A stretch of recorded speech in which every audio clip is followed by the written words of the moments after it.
Good morning, friends. Welcome to OBE Journal 2017, number, was it 25? My.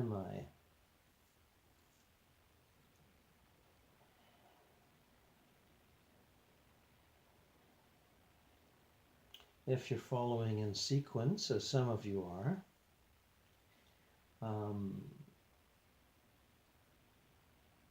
yesterday's retrieval work will serve as a bridge to this morning's projection.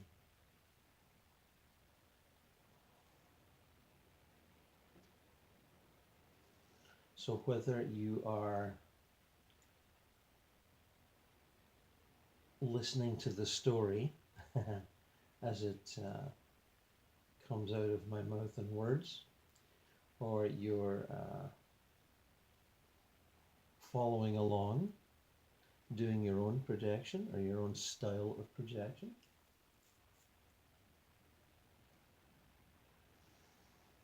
let me continue.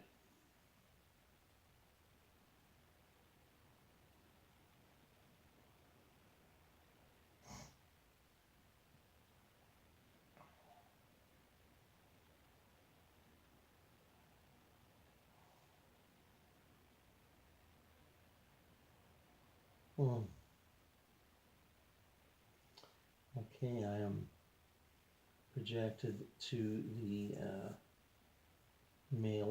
adult male that was seated yesterday, staring. He's staring out of a window? Well, he's staring out of a window now.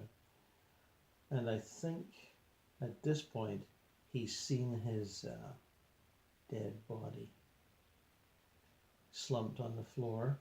He's realized that. I don't think he realized it yesterday. And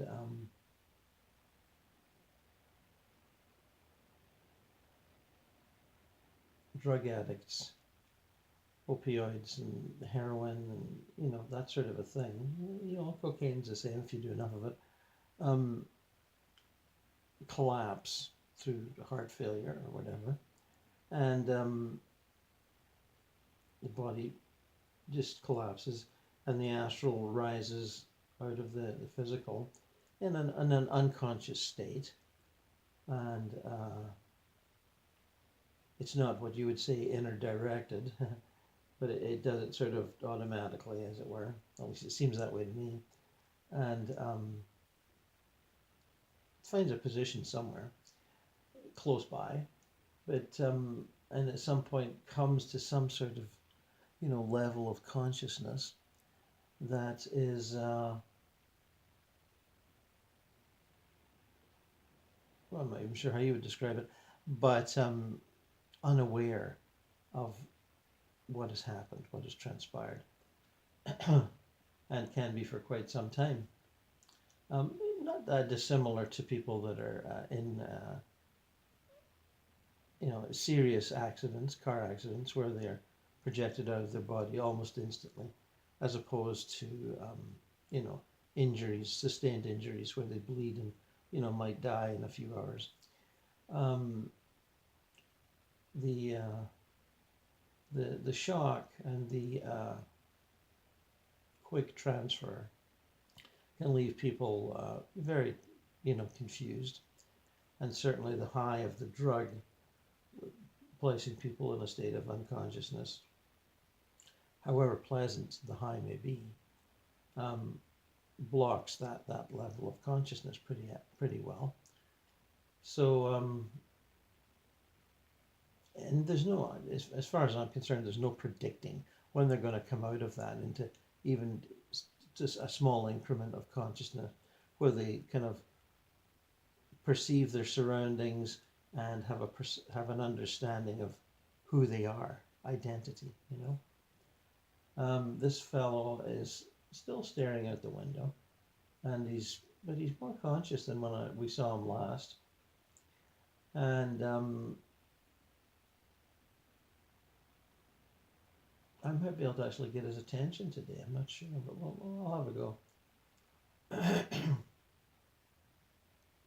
He must live by himself because there's no one around that has discovered him or knows of what he's up to. Somebody might have phoned or something, but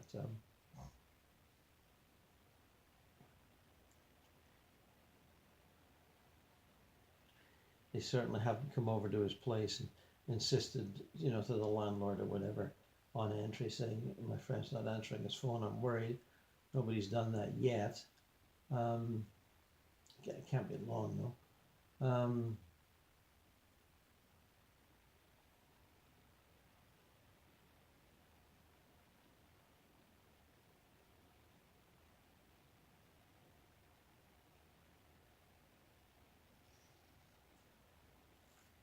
Well, I'm standing right next to him now, and you know, I bend the knee, get down to his level, and look right at him, and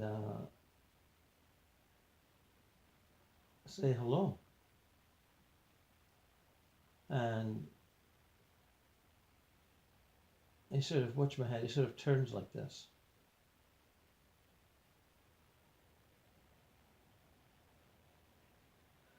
And sort of, you know, gives me the sort of vacant stare. He can't quite focus, I don't think. And I ask him if he's okay. Hey man, are you okay? And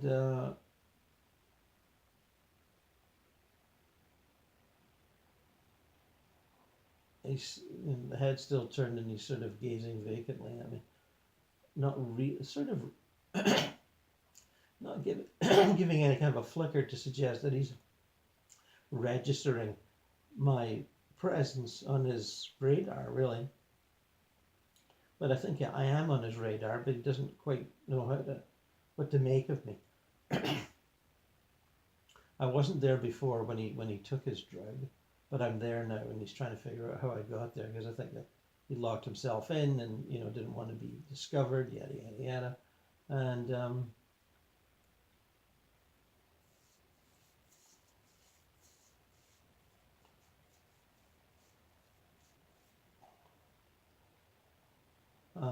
so he mumbles something that I can't really sort of decipher, and you know, something on that level. So, but I feel like we're getting somewhere. So I repeat my concern. I say, "Hey man, are you okay? Are you all right? What's happening?" And I get a sort of another little flicker in the eyes, and I feel emboldened to put my hand up and sort of, you know, the shoulder and sort of.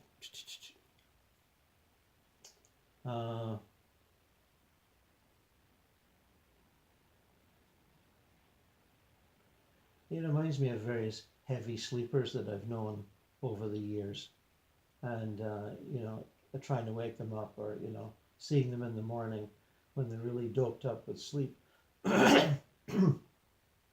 can be, and at least it's just sleeping, it's sort of mildly amusing. They're so dopey early in the morning, it takes them a while to come around. This guy's, of course, similar to that, but, you know, this guy's dead. So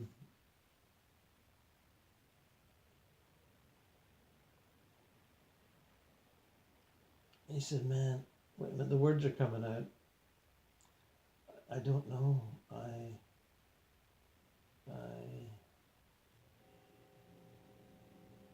Wow.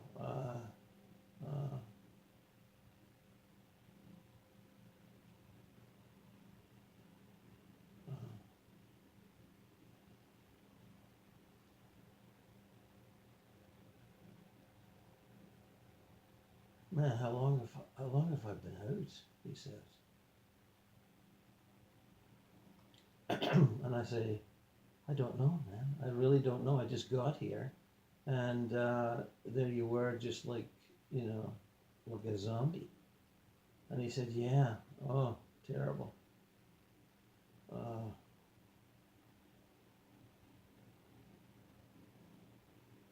Then he shuts his eyes for a minute. Or I'm not, I don't know if it's for a minute, he shut them. And lucky that it's too much for him and he can't take it in and wants to shut out the world of his immediate surroundings for, and sort of try and figure out what it all means. And I'll look at him for a minute or two and then try, jiggling the shoulder again. Said, hey man, wake up, man, we can't stay here forever. And he said, sort of opens his eyes and says, what? Huh? And I said, man, you got to move on from here. You can't be just staying here. And he looks at me incredulously like, why not? And then he's got enough sort of sense to say, this is my place, man. I can stay here. Why can't I stay here? And I said, well, let's go get something to eat. And, it's been ages since we've eaten. And he goes, well, then have a look in the fridge. And I go, oh man, I don't want that shit. I want to get something good and fresh. Come on, let's go. And so all of a sudden I'm acting like a pal of his.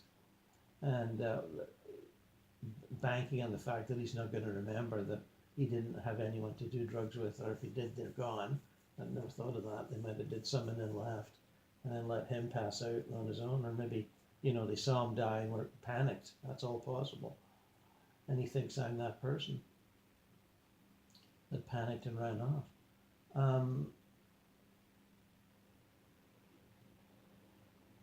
I've heard that some people, some regular users carry this antidote given to them by the medical people because they've known too many people that have passed out from this fentanyl or the other drugs similar to it.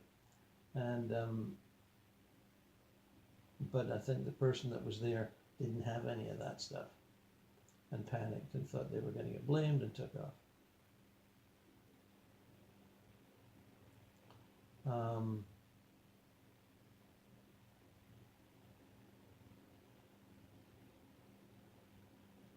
So I continue with my urging to move on.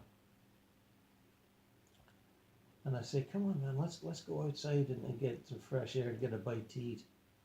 We could get some, bacon and eggs. That's right. And yeah, man, I really need a coffee. Let's go. And he's still reluctant to get up out of that chair, but I stand up and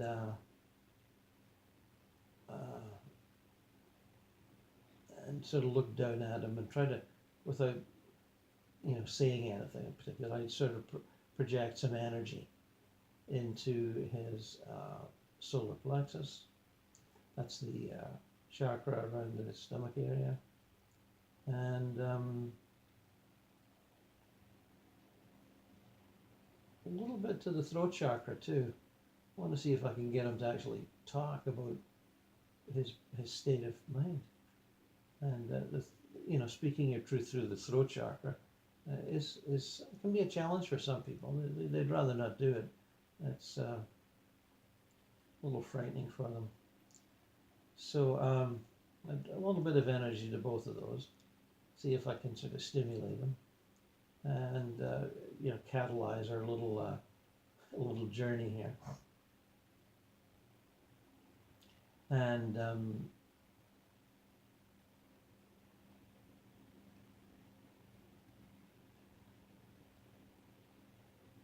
I reach down and take one of his hands and kind of try to yank him up. And of course he thinks he's in his physical body, the big heavy physical body, but he's not. He's in the astral body. So I pull him up fairly easily. He doesn't consciously resist. He just sort of thinks, oh, I'm a big overweight guy. He's going to have trouble lifting me up. That thought passes through his mind. I sense it. But, I pull him up and it's quite easy. I mean, he's not that big. He's a little chunky, but, he's about 5. When I get him standing up, he's, I'm looking up a little bit. I mean, he's more like about 5'9", 5'9.5". I'm only about 5'6.5", 5'7", and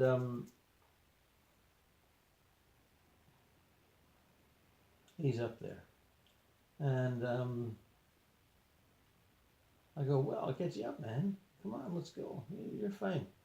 And he sort of thinks about something. He says, I mean, I gotta wash my face. So I said, well, on you go. And sort of, I'd stand aside, and he sort of kind of wobbles over to where the bathroom is. It looks like it's a sort of a one-bedroom apartment. And off he goes, and he sort of pushes open a door, walks in, and basically splashes water on his face, and gives him a cup, hands up a cupful there, and runs his hands through his hair like so, and he's dressed. He passed out fully dressed, and he looks a little scruffy, but that'll do for now. Need to get him away from here, and he comes back out, and he sort of looks to the right as he's walking toward me.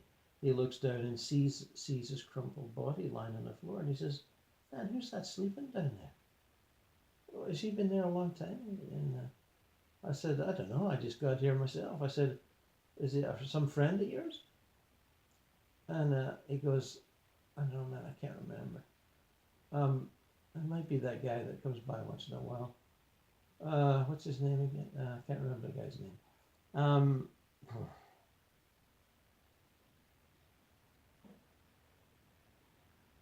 I said, "Well, why don't we just leave him there? He'll be sleeping. He'll be fine till we get back."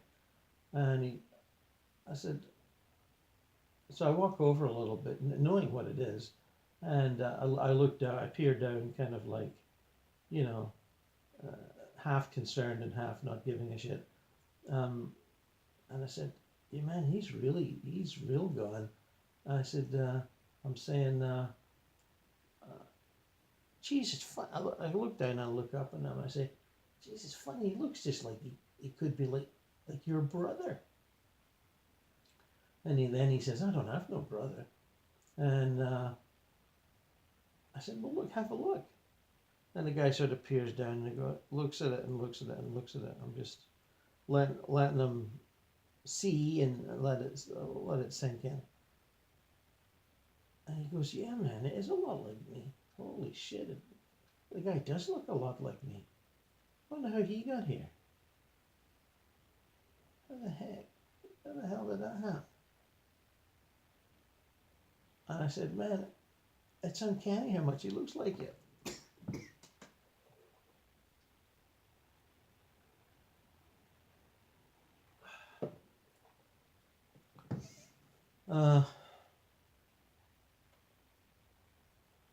Let me get retuned there to have some water there. It's when I sort of pull my consciousness back a little and then drink the water and then project back in. It's kind of, I mean, I do it fairly quickly, but it's almost like walking back into a darkened room and watching a movie where I'm in it. It's funny that way. You're sort of there and you're not there. Okay. So he's bending over again, looking, and he kind of stretches up again and says, "Man, I think that's me. How could that be me?" And I said, "Man, I don't know. Are you dead? Is that you, like, down there dead?" And he goes, "Well, how can that be? I'm standing here."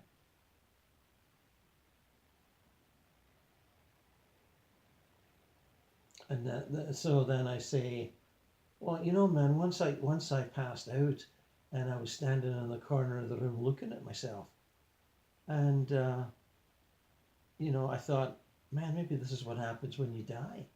You stand in the corner of the room looking at yourself, trying to figure it out, and actually you're dead." And then he says, "You think so?" And I said, "Well, that's what happened to me." And So he kind of wants to put that behind him. And I said, come on, man, let's fucking not be bird about this guy. Let's go get something to eat. I'm starved. So he goes, yeah, man, let's do that. And I mean, he doesn't look like much, rumpled to say the least. And but I imagine we're in an area of town where that doesn't really matter. But we're gonna shift. And there's certain areas of towns and cities, it's sort of like a lower astral area. I mean, it's not like a hell realm, but it's designed and set up to look like, you know, kind of down at heels neighborhood where drug addicts would feel comfortable. And he's not going to suddenly go to this upscale, fancy, mansion-laden neighborhood where he'd be uncomfortable. So as we get out the apartment door without walking through it, we almost do. He doesn't quite realize. He sort of bumps into it and goes, "Oh, wrong man."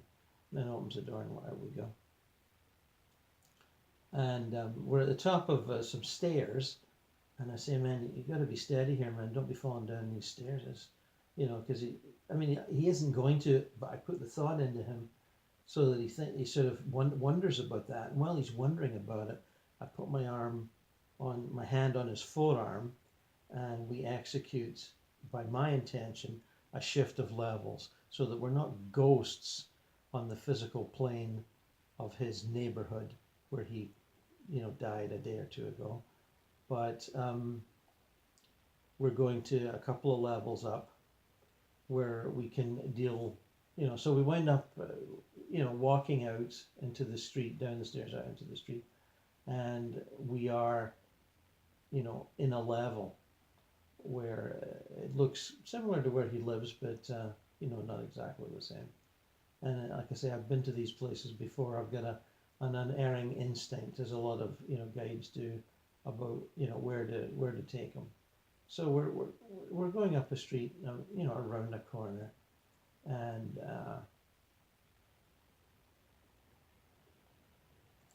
I tell him about some new place I've been to. It's kind of like a half diner, half deli, and I start rattling on about how good the omelets are. And he's saying, "Oh man, I don't know if I can handle an omelet. That's too big and heavy." And I said, "Well, they do really good bacon, lettuce, and tomato sandwiches too." And so that seems to appeal more to him.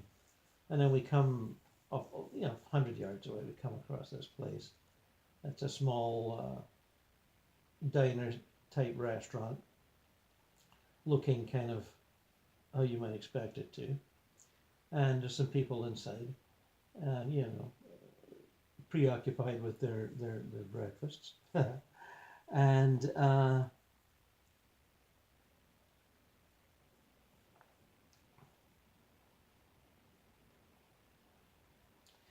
in we go, and we the guy behind the counter and a waitress that seems to be working there. They're both astral plane social workers doing a shift on this level to help people move on. As there's a lot of that, as I've told you before, and I've ran into these people before. They kind of look at me and nod, and sort of in an understanding way, and we find a table close to the counter. After me nodding at the grill guy, and the fellow I'm with says, "You know him?" And he says, "I don't recognize him." And he says, "I don't really recognize this place." I said, "20 man, it's new. It's not opened up that long." And the waitress comes by and asks us what'll we be having today then. And I said, "Well, my friend here wants one of your famous bacon, lettuce, and tomato sandwiches, and a coffee, and I'll have scrambled eggs and on toast, and some bacon on the side." And so we proceed onward from there.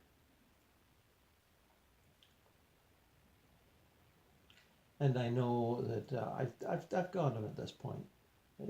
He trusts me, and if I make any sort of a suggestion, he'll follow along.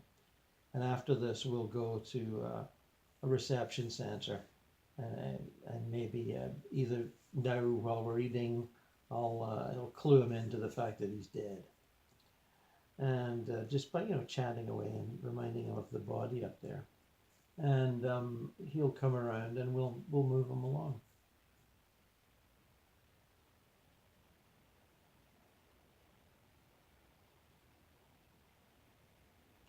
And I would say that that's a relatively easy retrieval. I mean, it took 2 visits, but I've seen some that took 4 or 5. And I'm thinking of one I did years ago. Now, my projected form is still there talking to this guy, but I'm withdrawing partly from it and talking to you as that little movie's going on, in case you're wondering. And I'm thinking of difficult retrievals. And I think this one's in More Adventures in Eternity. I was asked to go look for the soul of a man who was a cousin of a friend, I think. Nobody I'd ever met, but he'd had drinking problems all his life. Not by his standards, mind you, but by, the standards of those that were around him, the wife and children. And I think he fell in the street and, hurt himself and just passed out. And then when I looked for this fellow, I found him in an astral plane bar, of which there are many. And there's many of everything. It's not like there's just many bars and not anything else. There's many tennis courts as well. But found him in an astral plane bar, and chatted away with him and was invited to sit down and have a beer. And he'd found, he'd chummed it up with some other fellas at the bar, and they were all dead and didn't really care. And they were in their favorite place. And they could socialize as long as they want. Have endless beers and socialize and joke around and, do all the thing, all that bar stuff that they love to do. And they had me join them, and went. I think I went back 2 or 3 times. And what happened on the last time? I think by going to where he was and sort of chatting with him and without actually sort of insisting on a retrieval, I'd opened a sort of a portal for some other deceased family members to visit, and they moved him on, I think. Although, I mean, he had sort of moved on. He wasn't when I say move on, I mean he was not a ghost in a physical plane bar, as some of them are. He was an astral being in an astral plane bar, but with a very limited existence. And it was an interesting situation because I got a verification out of it. I was early days and I was learning, and I didn't know, but I found out that you pick up, as you're chatting with the person doing the sort of practical stuff, you pick up info from what I think is their aura. But I'm not exactly sure where you pick it up from, but you just intuit this information. It just comes to you. And it helps you, do what you have to do. But there's no actual sort of questioning consciousness where you're trying to extract information. It just sort of comes to you. And the thing that came to me was that a lot of his psychological troubles that resulted in extended heavy drinking was shame and anger at a priest that had abused him as a child, ongoing basis, I guess. And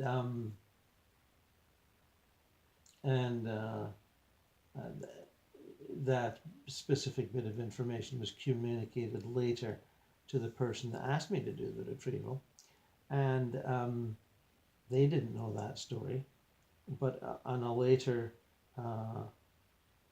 arc of the unfolding, some weeks later, perhaps through a letter or a phone call, he found out from the deceased man's spouse that had been the case, and that she had been aware of it, but he generally kept it quiet.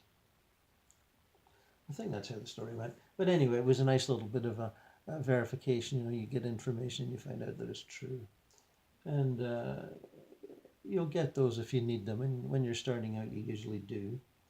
And as I think Bruce mentioned in that little section of his book, that I read a few days ago. So that's that little story. So I'm going to leave that part of myself dealing with that fellow, and socializing and eating, and I think we can safely assume that one's going to pan out okay. And what else did I have in mind? I know there was something else when I came to you this morning.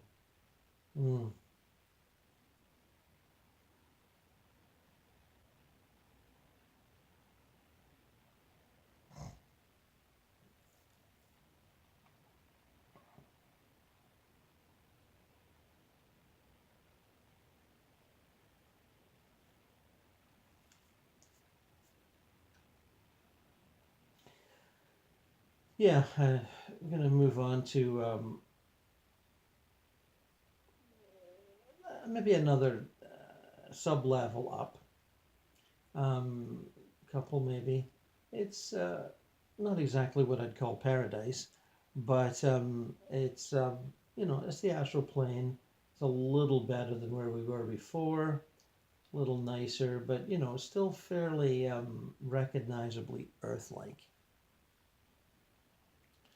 And we're in a neighborhood in a large town, small city, and the buildings are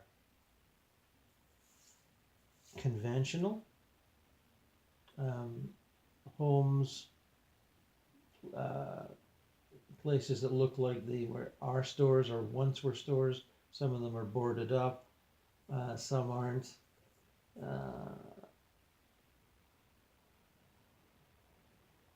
It's quiet but not deserted. I see people moving off in the distance 50, 80 yards away, doing fairly normal things.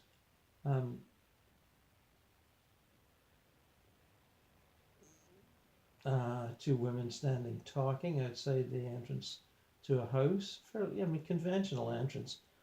Pathway, gates, wrought iron gates, attached to brickwork. Bushes, not looking that healthy, around, and they're engaged in their conversation. They don't. One of them sort of glances up at me, but there's no recognition factor.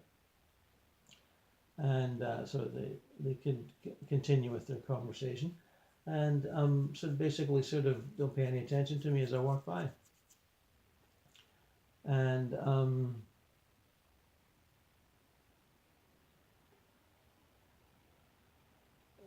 the houses aren't sort of neatly in a row as they would be in a town here.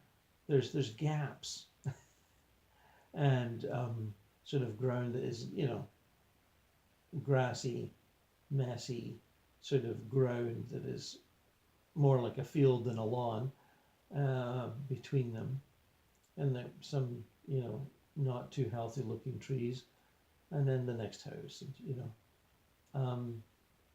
giving a sense of space, but not a space that makes you feel comfortable.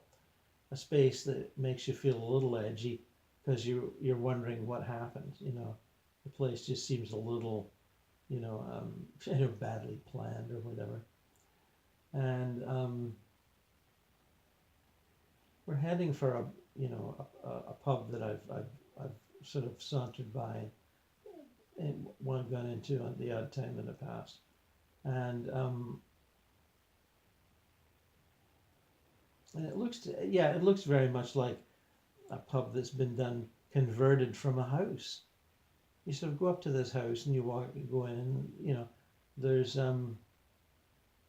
benches outside in the garden, maybe not the loveliest garden in the world, but a garden, and benches and some, fairly, garden type tables, trestle tables. And nobody seems to be sitting in them, they all seem to be inside. And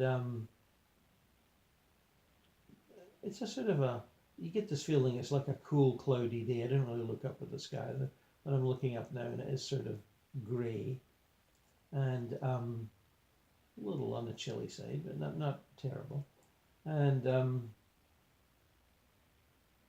the door is actually open. And we go inside and a house on the outside, bar on the inside. And I walk in, there's music playing. Some sort of, I don't know, what would I call it? Generic rock music. And a general atmosphere of, noisy socializing and, a cheerfulness. How's that sound? And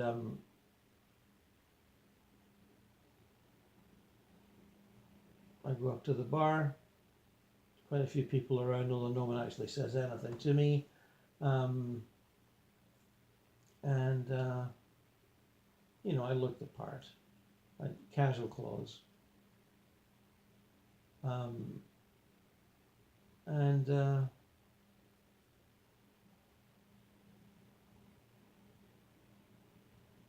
Eventually someone comes over and asks what I would like, and I just say, a pint of, I point to one of the taps and say, I'll have a pint of that.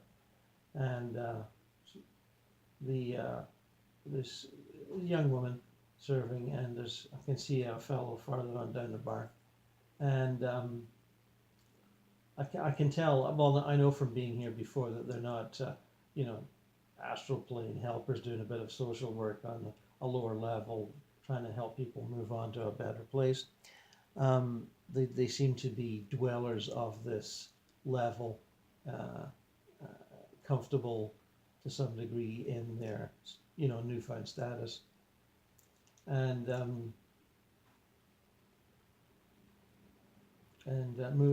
leading their lives, their dead lives, and so I get my beer, sit there drinking it.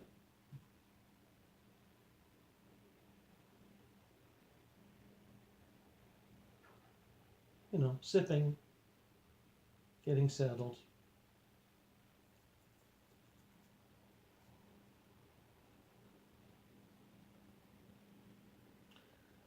Enjoying the atmosphere as much as I can. It's a little, not quite to my taste. It's a little sort of, I don't know, aggressively noisy. I don't know. People being louder than they need to be, either through, I don't know what the reasons are. It doesn't really matter. And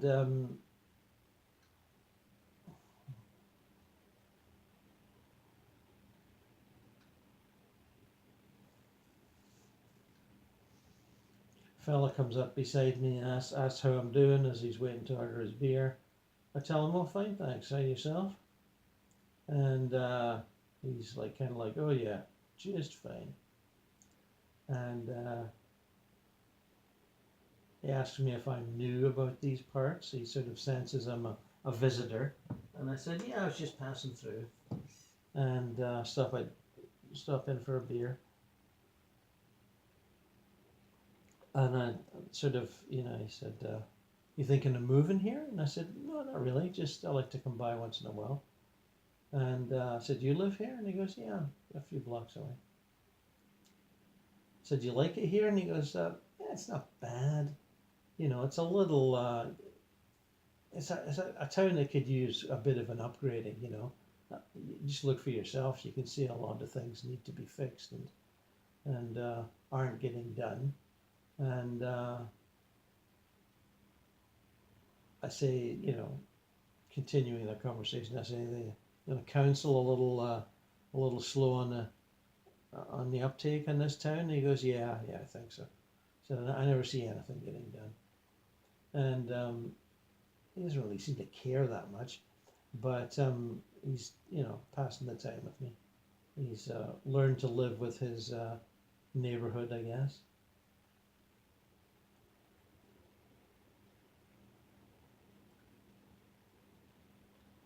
And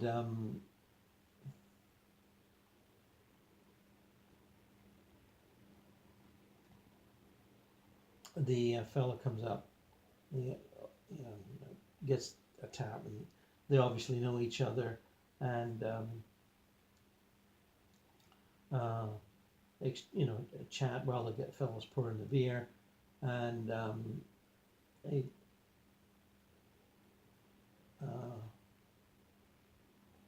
he gets the beer, and there's no exchange of money, and I said, that's the right price, isn't it? And they both laugh, and the guy says, yeah, we're that's how we operate here, he says. And so I said, well, how do you get your supplies in without paying for them? And he goes, oh, the guy just comes once a week and delivers, it's no problem. And I said, nice little thing you got going here. And the guy's saying, what's he saying? Yeah, we think so. We like him. And I said, well, where I'm from, we have to pay. And the guy goes, oh, it's too bad. That means you'll have to work then, won't it? And he sort of laughs. And I said, you guys don't work here? And he goes, nah, you kidding? What would we work here for? What's there to work for? And he said, everything's free, everything's laid on. What's the problem? And I go, geez, I gotta get some of that action. Everything's free, everything's laid on. The guy looks at me again and goes, you're not really part of this, are you? And he doesn't seem that sort of experienced or, understanding of where he's at. I mean, he's a bartender, and he's got the usual bartender socializing skills, that's for sure. But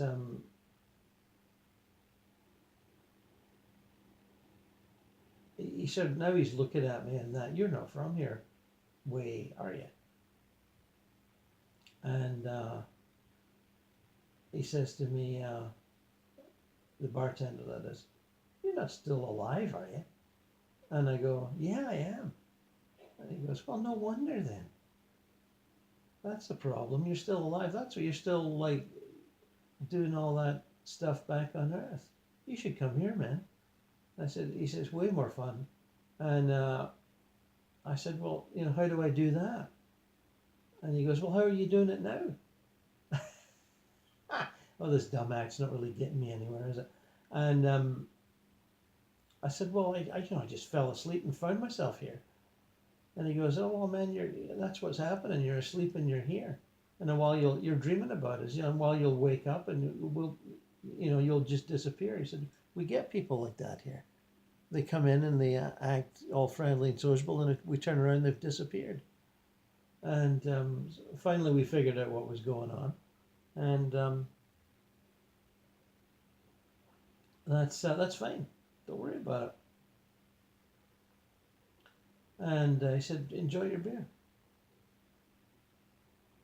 So he goes off down to, moves away and, does some usual bartender stuff. And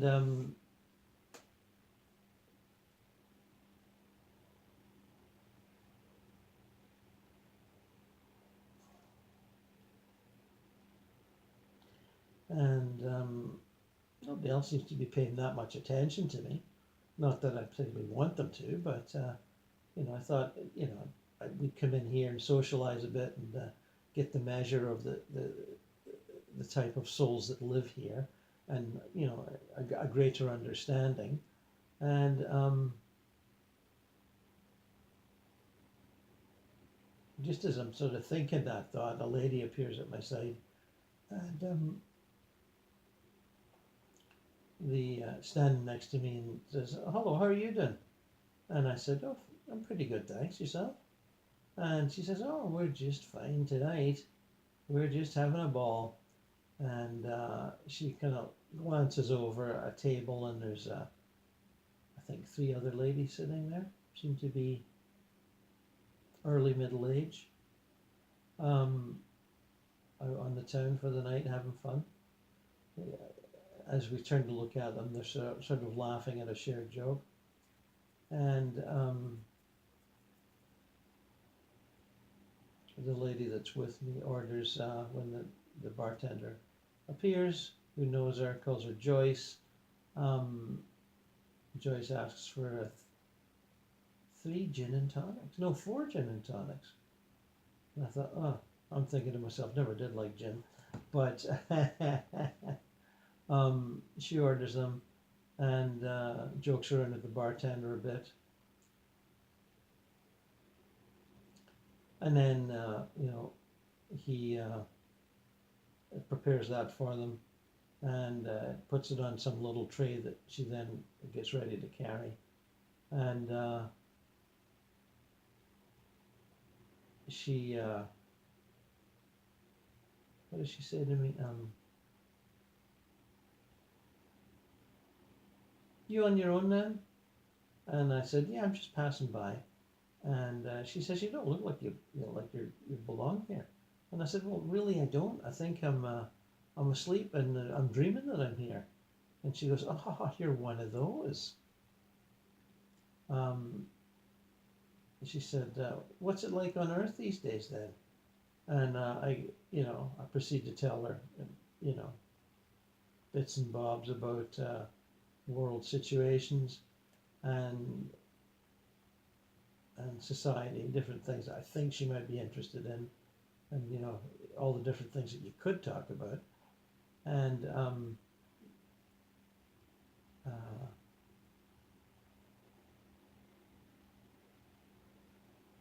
she replies, well, I never did pay that much attention to that stuff when I was alive, and there's no need to here. You don't have to care about it at all.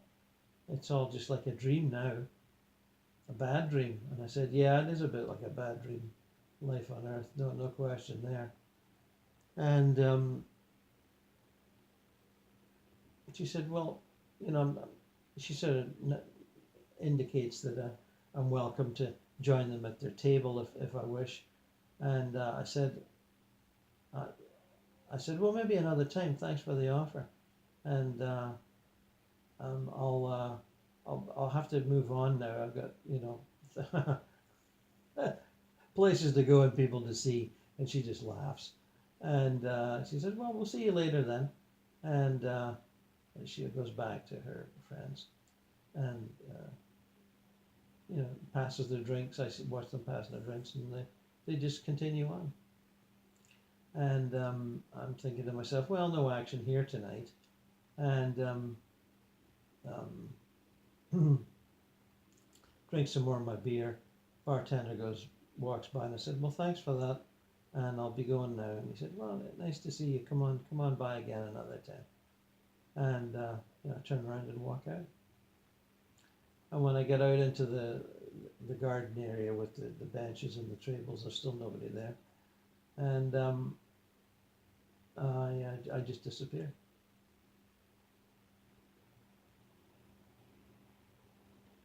And here I am. Here we are. And